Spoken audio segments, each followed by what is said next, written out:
so much. Words to live by. Keep going. Now we have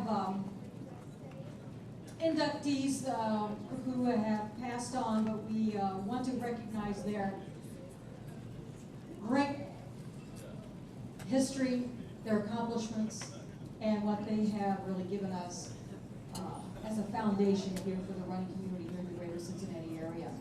Our first inductee, John Anderson, one of the most accomplished field athletes ever in the state of Ohio. Mr. Anderson threw the shot put and discus for Cincinnati Hughes High School, won the shot put and discus in the 1925 state high school meet to lead his team to a state championship, also established the Ohio high school record for that sport. He went on to Cornell University, played tackle on the football team in addition to competing in track and field. His greatest success occurred in track and field. He won the 1929 IC4A Indo shot and the IC4A discus title at Cornell. He's not only captain of the track team, but also president of student council. He was fifth in the 1928 Olympic discus. He improved to beat the world record holder at the 1932 Olympic trials, then took the gold medal in LA with a new Olympic record. He later served in World War II as a lieutenant commander in the Naval Reserve, and he posthumously became a member of the Ohio Association of Track and Cross Country Coaches Hall of Fame in 1982. Ladies and gentlemen, our first inductee for the Greater Cincinnati Running Hall of Fame, John Anderson.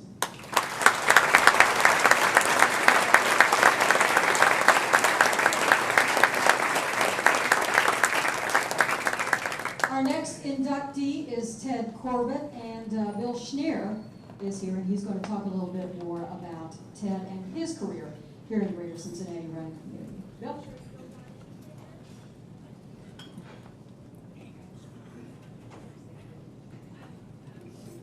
Thanks so much, Betsy. I do want to talk a little bit about Ted, but before I start, since he's died, he's not be able to represent himself today, but his sister, Louise Fairbanks, and niece, Linda Fairbanks, I believe are here today. Are they here? So, right there in the back.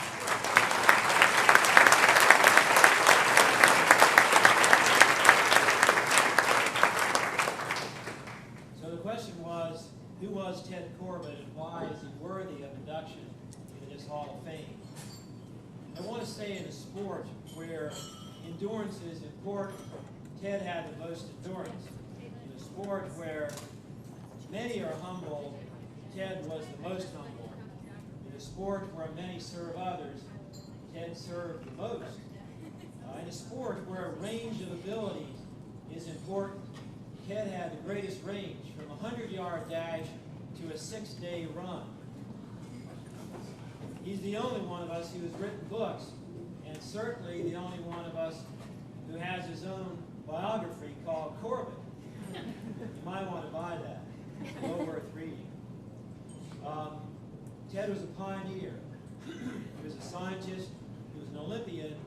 He was an innovator. But most of all, he was a humanitarian. This is Ted's 8th Hall of Fame. So what was Ted's athletic record? He got a lot done in his lifetime. For one thing, he ran in 193 marathons. And when you count all the marathons that he walked after he was too old to run, and he never wrote those down, it was well over 200. And some of those were ultra-marathons, meaning more than a marathon. In the Olympic trials in 1952, Ted got 3rd place in the trials, made the U.S. team. And in 1956, he was 6th and barely missed the U.S. team. At those Olympic Games in Helsinki, 1952, he was injured going into the games and finished a very disappointing 44th place. He ran the Boston Marathon many times. His greatest finish there was 6th place, which he did on 3 occasions. He was one of the founders of the New York City Marathon. He was one of the people who measured that course using his own manual, Acceptable Methods of Measuring Road Race Courses. And he made sure that that New York City Marathon went through all 5 boroughs, including the ones considered to be a bit dangerous, Brooklyn and the Bronx.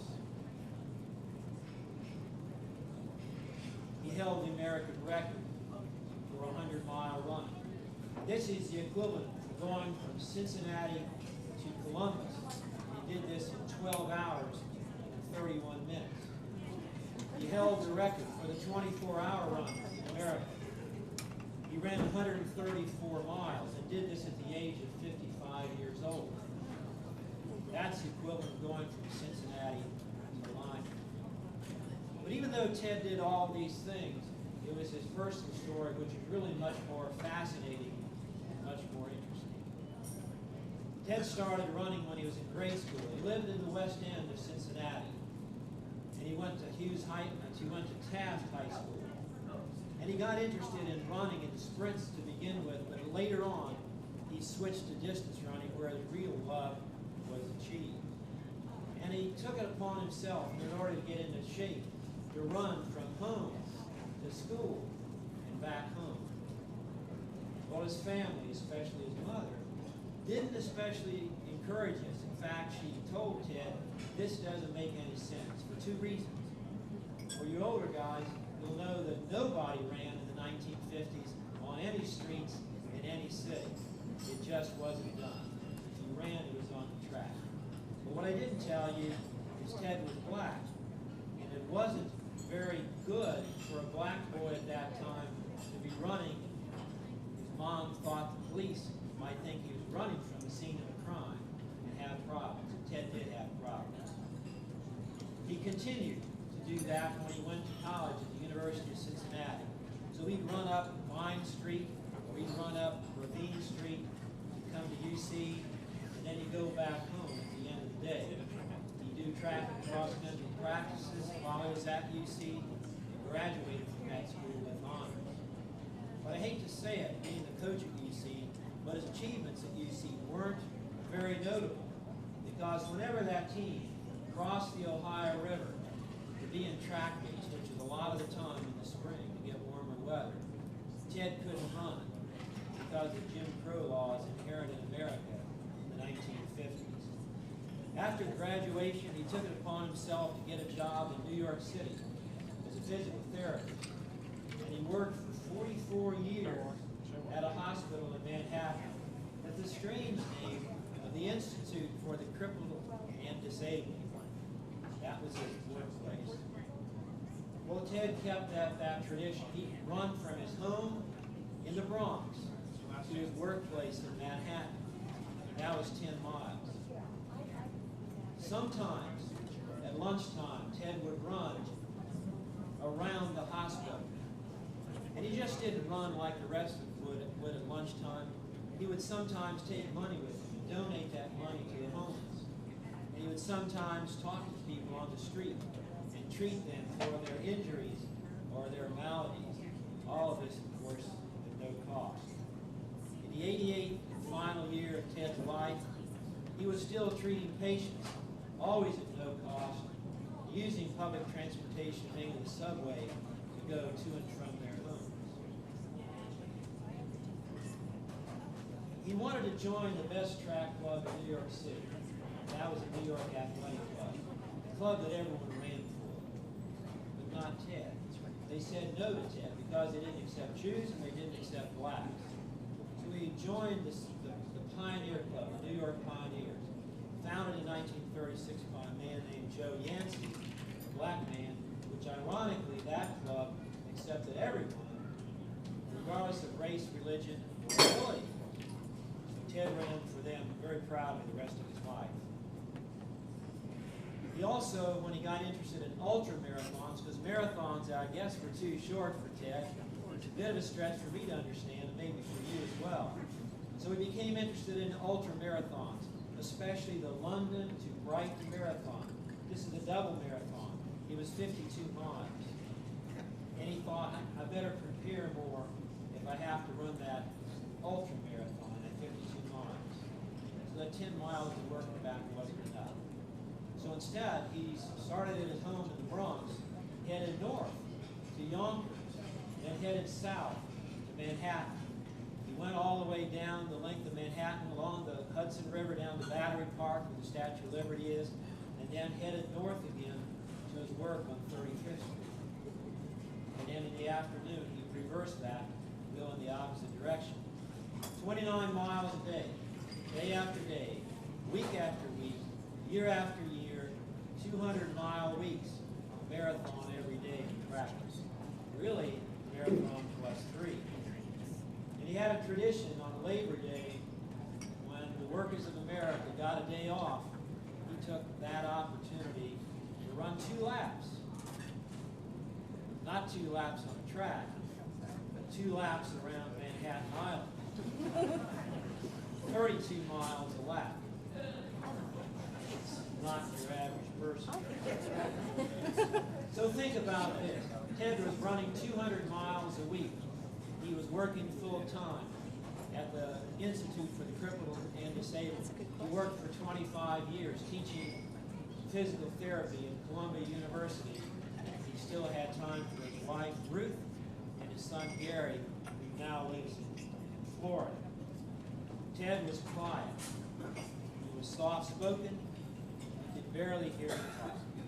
He was humble. He did not seek attention. At every race he went to, everyone wanted to shake the hand and talk to the great Ted Corbitt. He didn't always win those races. He wasn't always the best runner, although often he was. But he was always the best man in that race. Once in the 1950s, he opened up the elevator door, and there was Joe DiMaggio, the center fielder for the New York Yankees, the Yankee Clipper, the greatest baseball player in America, the man who married Marilyn Monroe. And Joe recognized Ted, and he said, "Aren't you Ted Corbitt?" And Ted said, he probably said very quietly, "Yes, I am." And he said, "I understand you're the greatest runner in America." And Ted, of course, said, "That's a bit of an exaggeration," but I'm not sure it was. Ted was called the father of American distance running. I would want you, and he would want you to know, he did not invent America. He did not invent distance running, but he certainly expanded the sport and probably the country as well. He was most admired. He was the most loved. He was the most humble, and possibly the greatest of all the Bearcats. There he is.